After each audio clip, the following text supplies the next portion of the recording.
We can't afford now to have these national borders. We can't afford to have racism. We can't afford apartheid. We can't. It's one of those luxuries that we can't have anymore as human beings.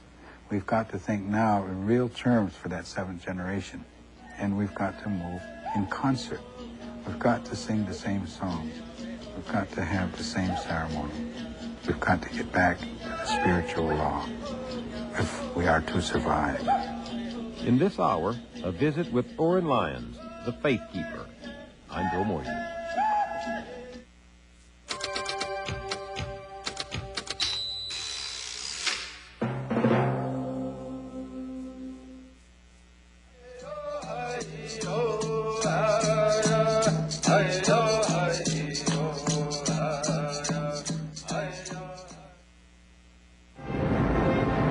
When Dances with Wolves won the Academy Award for the Best Picture of the Year, the recognition confirmed a turning point in the perception of the American Indian.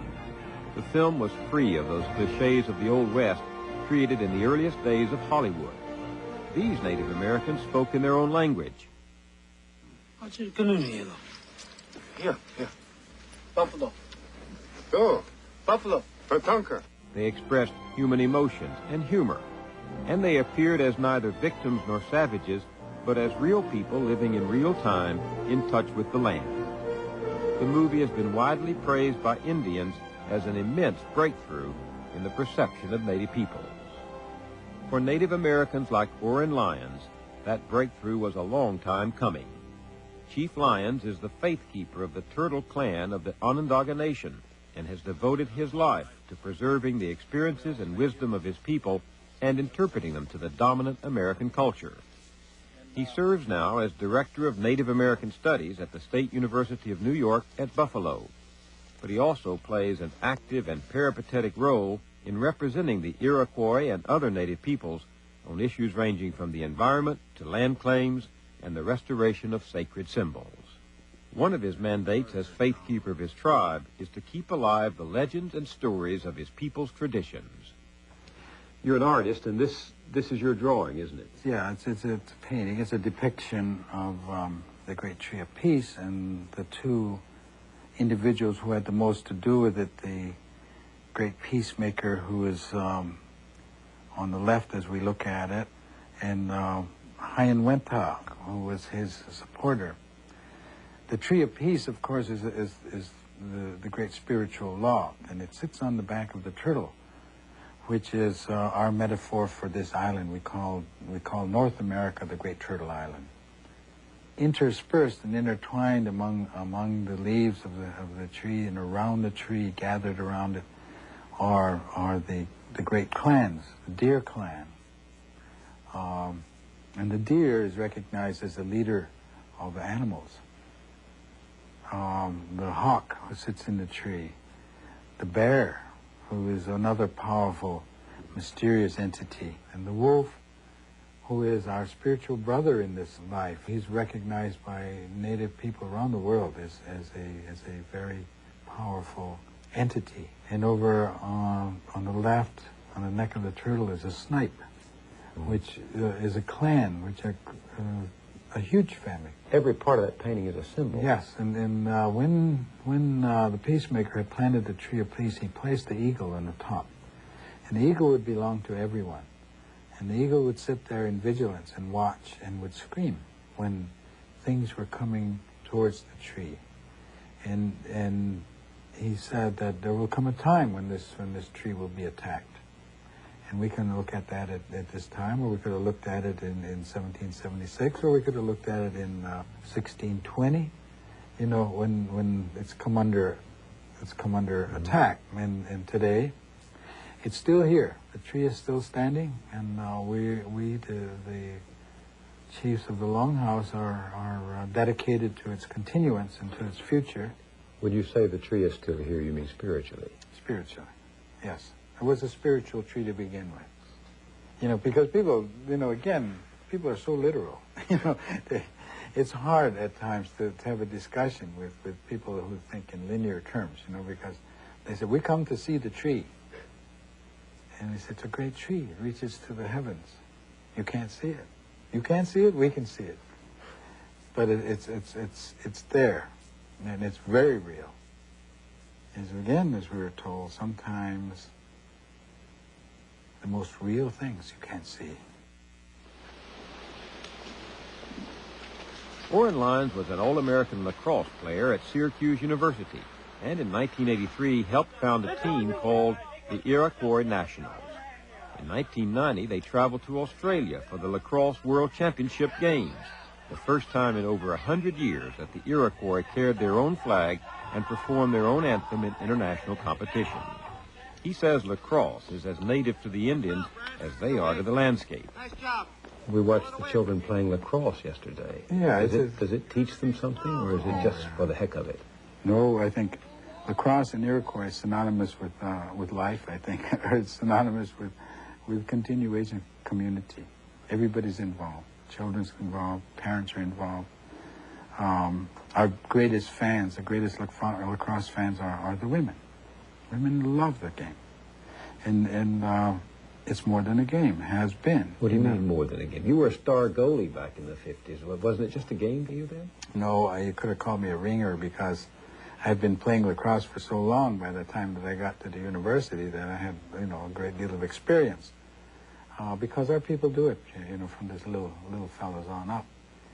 And my grandfather was a lacrosse player. My father was a well-known goalkeeper. It goes back, it's not only us. Some of the great leaders, Tecumseh was a great lacrosse player. Oh, I didn't know that. Oh, yeah. These people, Osceola was noted for his lacrosse playing. Is lacrosse ceremony? Is it Yes, ritual? it is. Oh, yes. It's As I look at it, what am I seeing? Well, first of all, it's a spiritual game. Its origin, it's called the Creator's game. Lacrosse? Lacrosse is the Creator's game, and he loves to have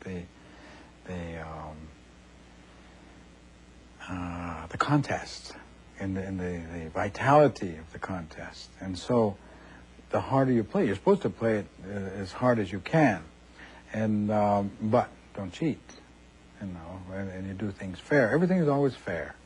Always fair. Do things fair. And this game was here as long as your memory takes you back? As long as we can remember. And I think an important point to make at this time was that this was a team sport. This was a sport, and it was played by teams of people.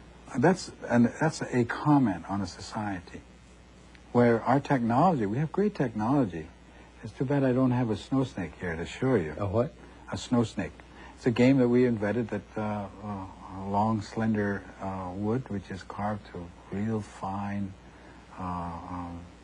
finish, and it's shellacked, and it's varnished, and it's waxed, and it can be thrown a mile in the snow, in a track.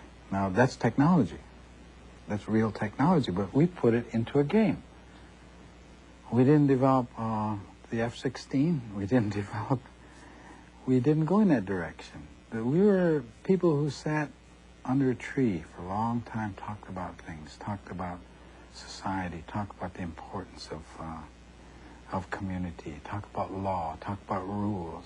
Indian country, this Onondaga has got a lot of rules here. Mohawks have a lot of rules. How do you live there? How do you live? None of it written. Oren Lyons was a successful commercial artist in New York City before returning to his people to take up his duties as faith keeper. He lives on native land near Syracuse, and we met in his cabin there for this conversation.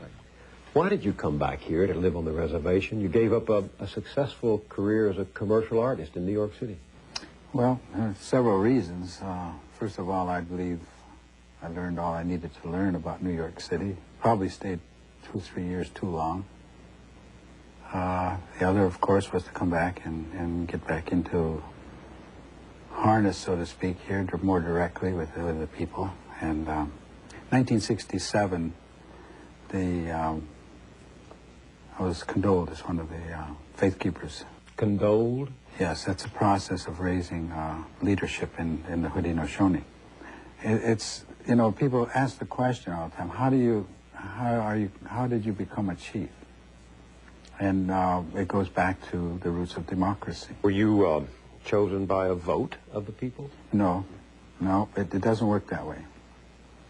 A long time ago, when we first began the process of our governance, when we were given this government, the peacemaker, we call him the great peacemaker, came amongst us, brought peace amongst the Mohawk and the Oneida, the Onondaga, the Cayuga, and the Seneca.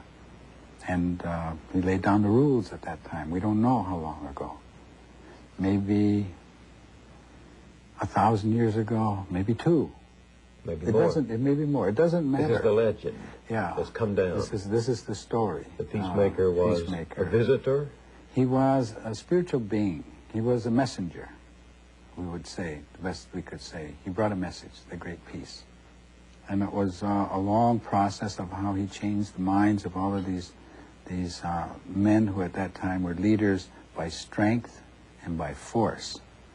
And he stepped in there and changed that whole process to deliberation and thought.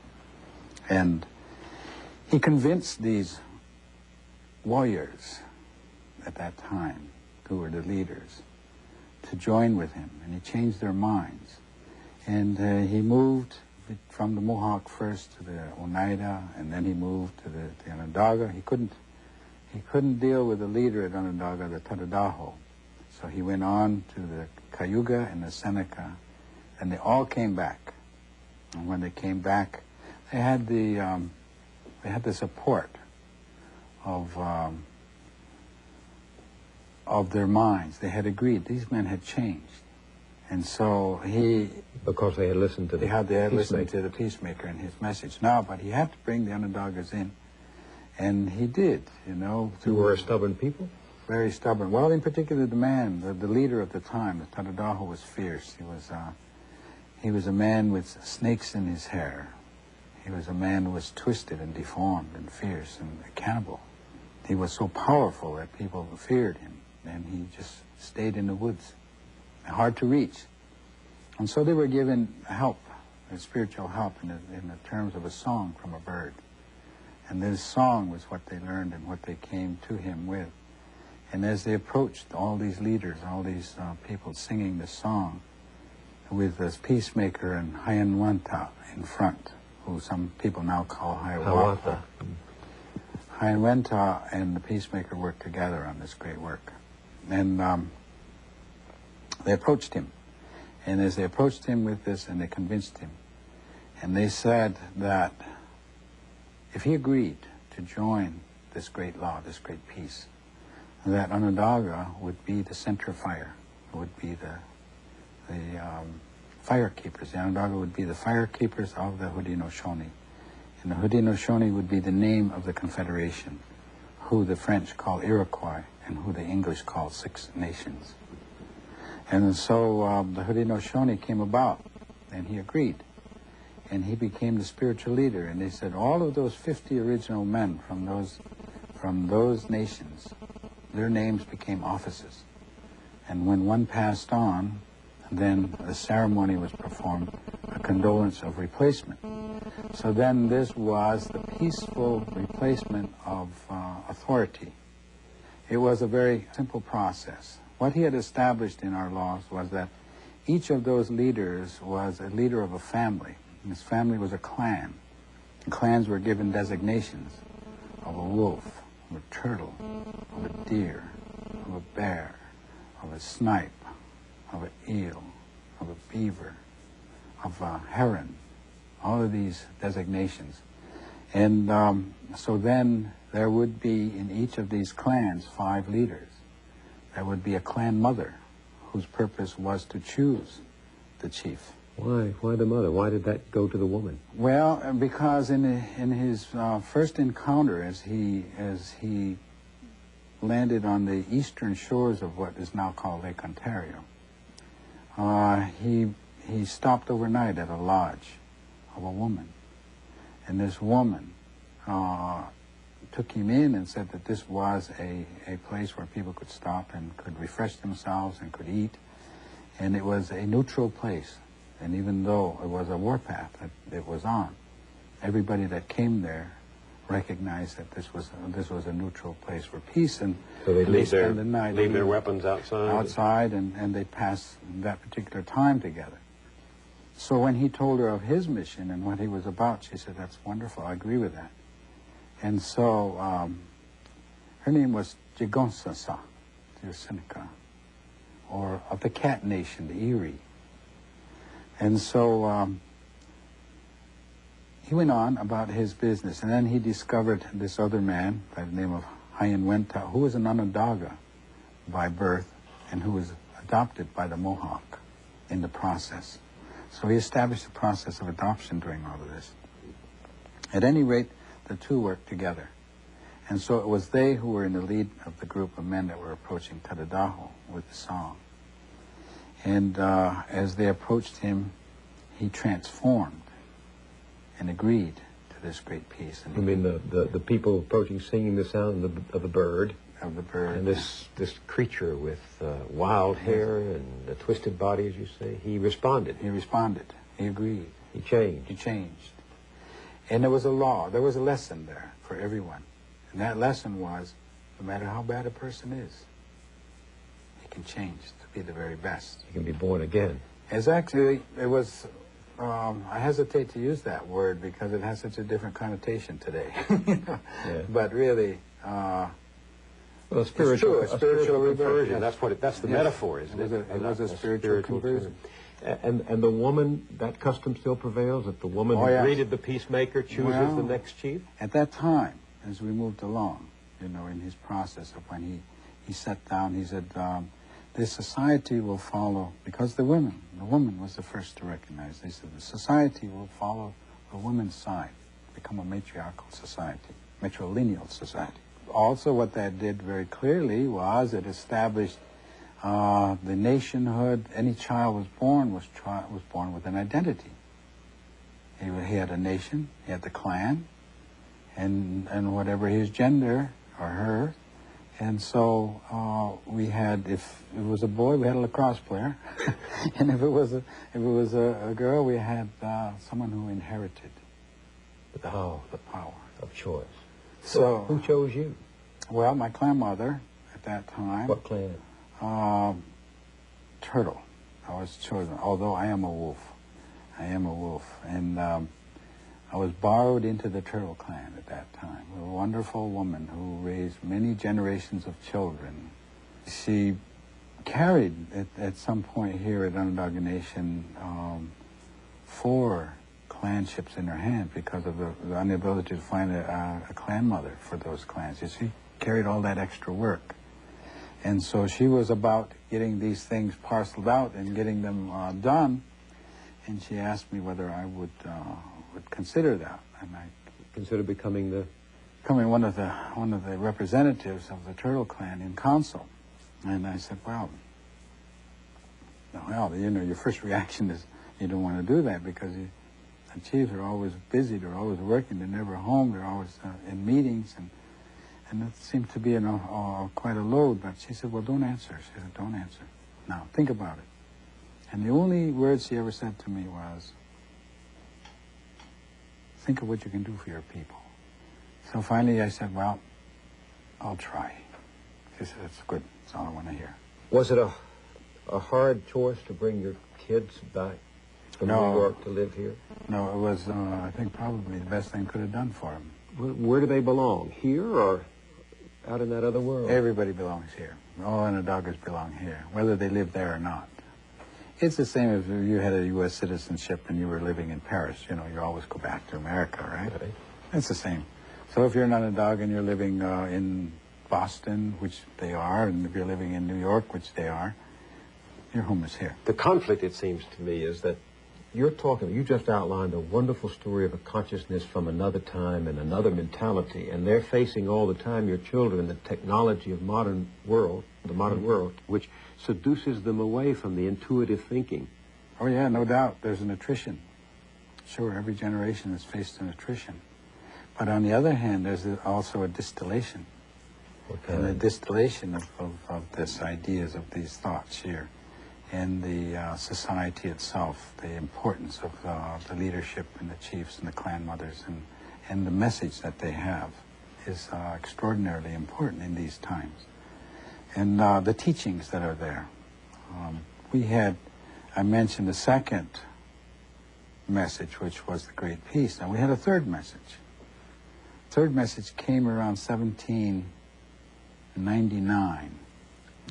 And if you go back in history, this was directly after the Revolutionary War. When you're looking at the turmoil that was in Indian country, particularly Six Nation country during that time, we had a third message from Onondaga, who people call Handsome Lake. Handsome Lake was taken on a journey, shall we say, for 4 days. And during that time, he was shown the future of what was going to happen, and he was given instructions on how to deal with the white man. Instructions by? By the four protectors, by the spiritual side of our life. And so they told him what was coming. And this summer, that story will be told again here in this longhouse, as it's told every year in every longhouse across the Six Nations. What did he say was coming? What will you observe? What will you think about this? Well, it goes on and on. Well, just 4 days of it. Is there a central message? Yeah, the central message is there is going to be a deterioration and a falling away of life as we know it. There's going to be destruction. There's, well, for instance, how these things were told. And I have to be quite careful about how I do this because we're on national television. I don't have the authority and the right to begin just discussing things at large without the consent of the nation or the people. So I'm not free to do that. But it's clear enough, and people know enough, for instance, for water, talked about water. He was shown things in vignettes. And he said, they would ask him, what do you see? He said, well, I see a river. And they said, well, pick up the water to drink. And he reached his hands in there and picked the water up, and he said, I can't, it's filthy. They said, we think what you say is correct, and in sometime the water's going to be that way. So he was anticipating the environmental degradation. Yes. That it's now no legend. Mm-hmm. And at one time he was shown a field of corn. A field. It wasn't corn. It was a garden. And someone was working in the garden. And he described that, and he said, observe. And at one point the man reached down and pulled up the plant, to see what was on the roots. And there was nothing on the root. He said, what do you see? He says, he's pulled a plant and there's nothing there. So what do you make of that? What they were told, as he saw, he was told a lot about these things that were coming. Well, he said, well, what is the hope? Well, they said, it's certain that this will happen. And I said, but that's up to each generation to see that it doesn't happen in your generation. So the lesson, the vision he received, the chief received, was that destruction, environmental destruction, physical destruction could come in every generation, but each generation is charged not to let it happen. Yeah, and so actually, the hope lies in the intensity of the life of that generation. You can only live one day at a time, regardless. And yet the publication that you produce, Daybreak, is dedicated to the 7th generation unborn. Yeah, that was the instructions that were given as a chief. When we were given these instructions, among many of them, one was that when you sit in council for the welfare of the people, you counsel for the welfare of that 7th generation to come. They should be foremost in your mind. Not even your generation, not even yourself, but those that are unborn. So that when their time comes here, they may enjoy the same thing that you are enjoying now. Is there kind of a moral obligation to that? Well, I believe, that all of this discussion between human beings is one of morality. I think that everyone has to deal with the emotions that are in each individual. And we understand that we have both good and bad in us, and that you must strike a balance at all times. And this spiritual center, then, is what the great tree of peace is. It's a spiritual center. It's a spiritual peacemaker, law. when he came, planted a tree of peace. A tree of peace, a great law. It's a spiritual law. He said, when you become afraid, or when you become weak, or when you become not able to carry, he says, it's the spiritual law that will stiffen your spine. He said, that's where your strength is. So you must make your laws in accordance with those spiritual laws, and then you will survive. So he called that council the Council of the Good Minds. He said, the Hoyani, that's what it means, the all good, the good, peacemakers. So that's what he set up. And when he uprooted this great tree, and he asked the nations to come forward and cast their weapons of war, he says, we now do away with the warriors, and we do away with the war chiefs. And in their place, we plant the Council of the Good Minds, who will now counsel for the welfare of the people. And he said, I shall not leave you defenseless. And he gave us a spiritual strength. The great tobacco. He said, this will be your medium for communication directly. The great tobacco? Yeah, we have sacred tobacco.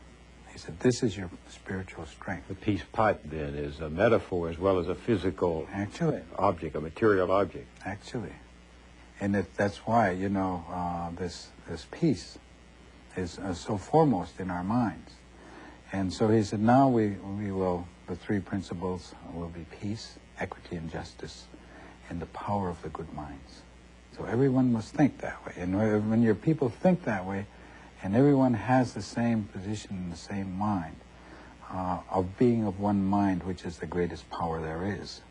And so that's what we're instructed to But you know, the history of your people since the peacemaker came millennia ago has been one like of other people of enmity and conflict and competition. The great teachings, the wise and wonderful philosophy are breached so often and have been breached so often in the fact, in our behavior. Yeah, it's the visionaries, you know, in talking or understanding Black Elk's vision. In North Dakota, said, yes, in the Dakotas. In the Dakotas, yeah, the great Dakota people, Lakota. His vision was very much along with ours. And then when we hear the stories of other nations, of how they came to be, when we hear how the Hopis talk about the Spider Woman and coming from the earth and the fourth world that they've experienced, the fourth failure of man, again try, how they come forward and try again. We hear the walkabout songs of the Aboriginal people in Australia when they talk about singing into existence these beings of, you know, all the entities of the world, as far as they are concerned, has a song. And we say, that's wonderful. We agree. We say, yes, now hear our story. This is how we came. And they listen to us and they say, that's wonderful. We believe that. But your story, look what the gun, the church, the dollar, and the bottle did to your story. You got run over. Well, you pretty much put them all down. This is what they talked about at the time. We did and we didn't. We're still here. We're not through. The story's not over. You're still talking to a chief. You're still talking, and you're sitting here in that Onondaga Nation, the center of the Haudenosaunee. The tree is still here. The roots are still out. And if anything, I see the roots growing at this point. And what do you mean? What's the evidence that... Well, as I watched, you know, especially in the eastern bloc of Europe, you know, how these people are clamoring for freedom and for democracy, and how they're looking, you know, towards the Americas for democracy, and how the Chinese were using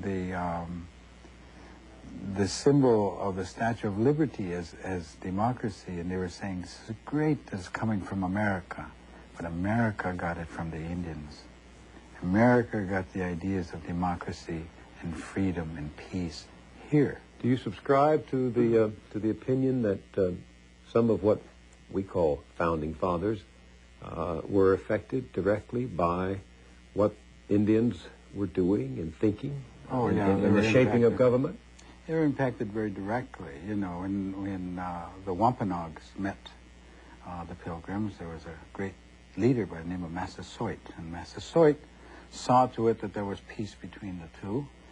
And now we see it as our grandfathers talked to Benjamin Franklin and talked to those people and explained. They did talk to Franklin? They did talk to Franklin. They explained very directly, you know, in this meeting in Lancaster, Pennsylvania in 1744. Franklin was there? Franklin was taking recording. He was the recording secretary at the time. He was a young man, you know, and of course they were talking to I think it was the governor of Delaware, New York, and Pennsylvania at the time. The chiefs were? Chiefs, the Six Nation chiefs were talking. And they advised them then to join in a union like the Haudenosaunee and be like us. They said, because there's a great power in being together of one mind. We have unity. As the peacemaker bound, you know, those arrows, when he was illustrating to the chiefs, he took one arrow. He said, this is a nation. And he snapped the arrow. And then he took the 5 nations and 5 arrows, and he bound it with the sinew of the deer. And then he said, you can't break this unity. He says, this is your symbol, unity. You must be united. You must be of one mind. Is there any indication that Ben Franklin was influenced by what he heard and recorded? Oh, I think there's a lot of evidence. One of the things that he did, I think he's the one that was listening. The three politicians, so we say, were not listening, but Benjamin Franklin was I would say, the visionary. He saw the nation. He saw a free nation. He said, why? He said, why? If these, as I think the quote was something like, if this group of ignorant savages can build something that looks indissoluble, he said, why can we not, who have all of the same needs, do the same, more or less? So he called a meeting in 1754 in Albany, New York, called the Albany Plan of Union. And at that time, he had asked the chiefs of Six Nation and other Indians to come forward and talk about the process of governance and the process of representation in government and the process of the peaceful transference of power from one generation to the next. 2 houses, a discussion, power of people in the hands of the people. And all of this really intrigued him. And of course, the King of England wasn't too happy with all of this and kind of put a stop to it rather quickly, but it was on its way. And just on the eve of the Revolution, in 1775, delegates from the Continental Congress met with the Six Nation chiefs and said at the time that your grandfathers advised us in 1744 in Lancaster to make a union such as yours, and now we're going to take your advice. And we're going to plant a tree of peace in Philadelphia that will reach to the sky, and people can come under it. And they used our metaphors, and they used all of the, and the chief said, that's wonderful, good, we'd like to hear that. And they said, we want neutrality in the coming war. And that's what the chief said, it's a fight between the father and son. We love you both, we know you both, and we agree that we should be neutral. So a treaty was struck then in 1776 in Fort Pitt. And it was delegates from the Continental Congress came and brought a great belt, a peace belt with 13 diamonds in it.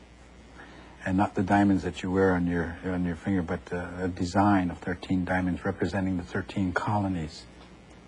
And this belt was taken by the Six Nations. They agreed to this peace, which is really expunged from your history. How does it affect you when you go back and look at the record, despite the sympathetic signals that went back and forth between some of the first Americans, your people, and some of the new Americans, the Franklins and the Jeffersons and others, how in time, one treaty after another was broken.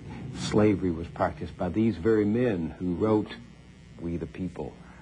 Your own people shunted aside to reservations today, decimated by alcohol, despair. You yourself have talked to colleagues of mine about the drug use among young people, the rise of crime. I mean, what?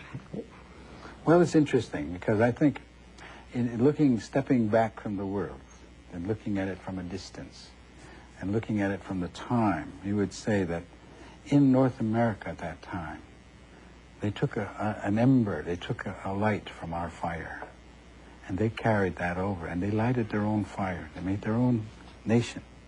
They lighted this great fire. And there was a great light at that time of peace, because that's what they said they were following. And that came about, 1776, there was this great light, and this earth, if you saw the earth from back, you would see this brilliance. And then as time went on, the brilliance died down. It began to die down. And what happened? And the question that you asked was, first of all, they refused to deal with the issue of slavery right at that time. That light started to die immediately. They refused to use spirituality as part of their nation. Died a little bit more. We said, you're going to have trouble. Our advice to you was the spiritual center. And you say you separate the church from the state, but you already had conflict. So they separated, and we said, problem coming. And so then what was beginning to happen, the things that were brought from across the sea began to reassert themselves once they established their position and became strong, and the light diminished more. And so when you came through the 19th century, the 19th century is a terrible page in the history of America, what happened to Indians. It's a terrible page, and many, many millions of people were killed and died. And so this process died. And suddenly, at the end of the century, in the turn of the century, the 20th century, the word was to carry a big stick and to talk softly. Theodore Roosevelt. But what was that? It was imperialism. Again, an expansion of power over, dominion over. It was not agreeing with. And so we are now facing another situation. Can we get this light? Can we get this great light to come again? And that's up to this generation. That's up to really, we're elders, you and I now. I mean, we can say, from our older position, it looks like a lost cause. But if you were to speak to the young man, the young person, the young woman, she'd say, no, this is my life. I shall survive. You can't tell me that it's lost. That's my determination. She will say, and he will say that, and they are saying that. So we can say, well, it looks bad from here. And from there they say, well, it looks tough, but it isn't lost. And that's the law that they were talking about from Unondaga when he said, don't let it be your generation. And the law prevails, what we call the great law, the common law, the natural law. And the law says? The law says if you poison your water, you'll die. The law says that if you poison the air, you'll suffer.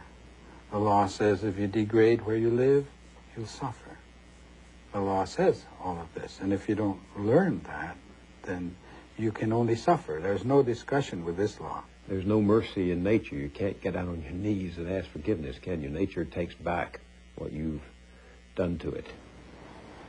Yes. That's the spiritual law? That's really a spiritual law. It's a very important thing for people to understand, that when you transgress, there's a time. See, people don't operate in the world time, or say the time of the mountain. They operate in the time of the human being. And that's probably not a good idea, because the time of the human being is rather short. And yet when you're dealing in the time of an oak tree, or a time of one of the great sequoias, and you kill that tree, your technology today, and you can take a chainsaw and in 10 minutes kill a tree that's 400 years old. There's no way that you can make that tree grow. You'll have to wait another 400 years for it to get to that position. And so the technology has kind of overtaken the common sense of human beings and the understanding of time. And just as the time of the ant is very, very short, the time of the mountain is very long, the rivers, and the time of the human being sort of has to be passed along. And if you don't have a reference point, if you don't have a good understanding of what this time is, then you can get yourself and your people and your generation into a whole lot of trouble. And I think that's where we are right now. What kind of trouble do you mean? You're talking about environmental trouble. Yes, indeed. I'm talking about making payment now. As long as I can remember, and as long as I guess in the memory of our people, we've had celebrations for the thundering voices, our grandfathers, the rainmakers, the people that bring the rain and bring the fresh water. They refresh the springs and the lakes. Doesn't your language refer to the rain as grandfather? As a grandfather. And the sun as uncle? Yes, I do indeed. But now, suddenly, the rain that we celebrate and the rain that we pray for and the rain that we thanksgiving for begins to kill. What is that? What happens when your grandfathers begin to turn on you? And your great brother, the elder brother, the son, when suddenly people begin to suffer from cancer from the sun. So what are people going to do when these life-giving forces that you've depended on, that you've prayed to, that you've recognized, give thanksgiving to, suddenly turn on you? What happens? Exactly what do indigenous people, Indians, have to offer in this regard to the rest of us? First of all, we have a long perspective. We've been in one place a long time. We've seen the sun come up the same place many, many hundreds, thousands of years. And so we have a familiarity with the earth itself, the elements. We know about them, and we know what it is to enjoy that. And so the ceremonies, which are as ancient as we are, carry forward this respect. Our people were always spiritual people, religious people. They always had ceremonies. This was our first instruction, was the ceremony. How do you carry that on? And the ceremonies were our thanksgivings, every one of them.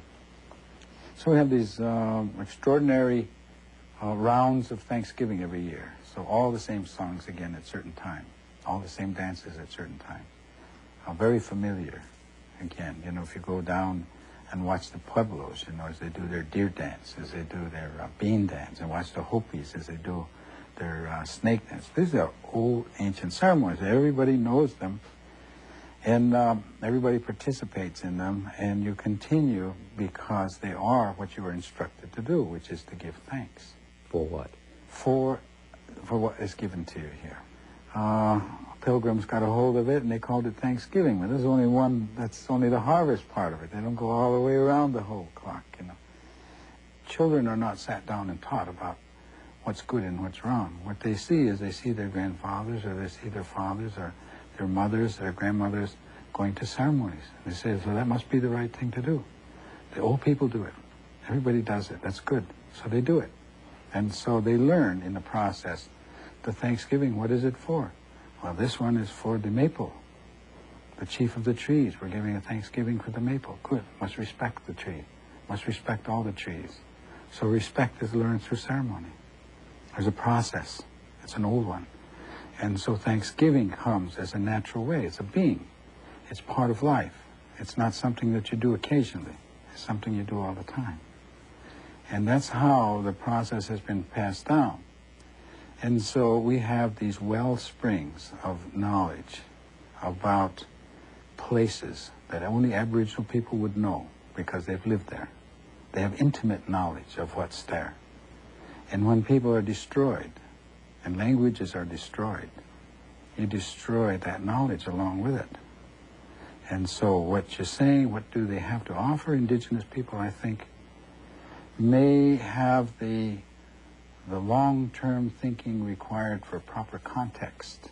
Context being life as it functions in the cycles, in the great cycles of life, you know, as we do our cycle of being born and going back to the earth again, as a tree is a sapling and grows to full being and then falls as it goes back to the earth again. As the spring comes and the fall and the winter, and it comes again. It's endless, the cycle, as long as you protect the cycle, as long as you participate in the cycle, as long as you honor it and respect it, then it will continue, but it doesn't have to. Do you think it's a given that human beings are a permanent feature of this natural world? I mean, does the world need us that much? The world doesn't need us at all. I think it's probably better off.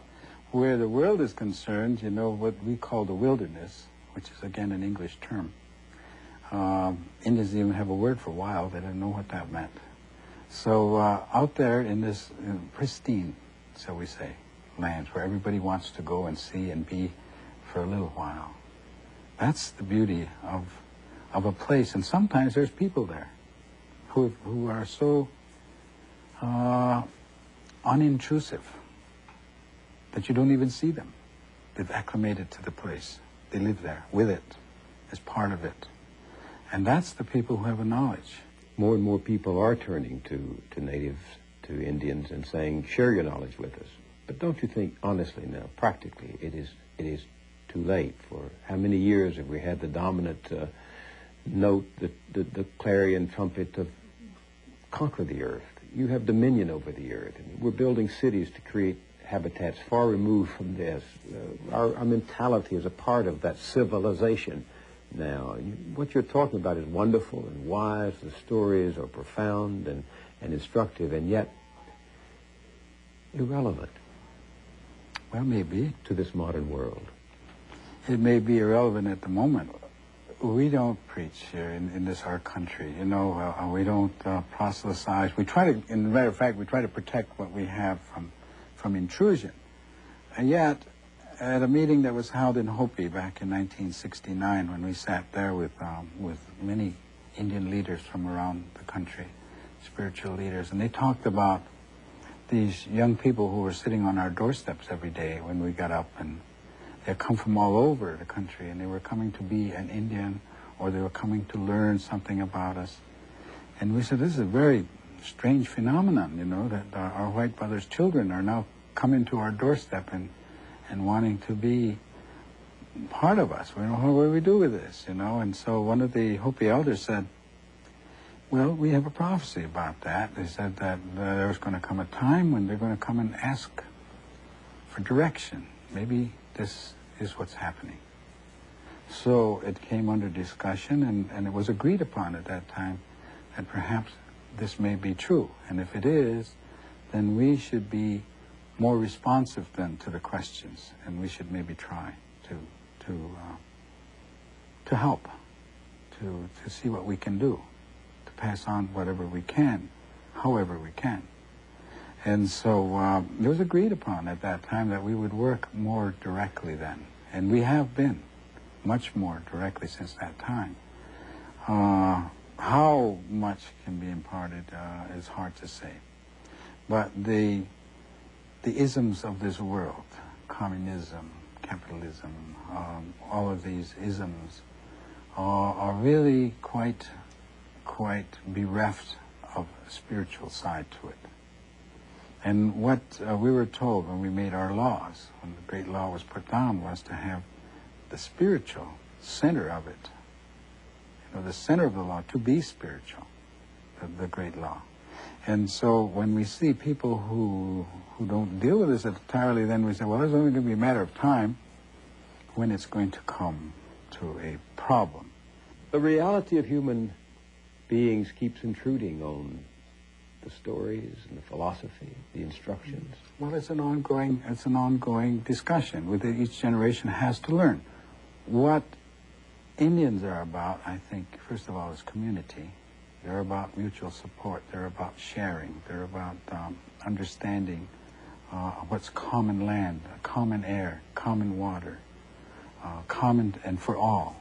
They're all about freedom. But they're divided and separated onto reservations. Though many of those who come into the larger world perish psychologically, emotionally, spiritually. And on the reservations as well. But this is an intrusion again by our white brother.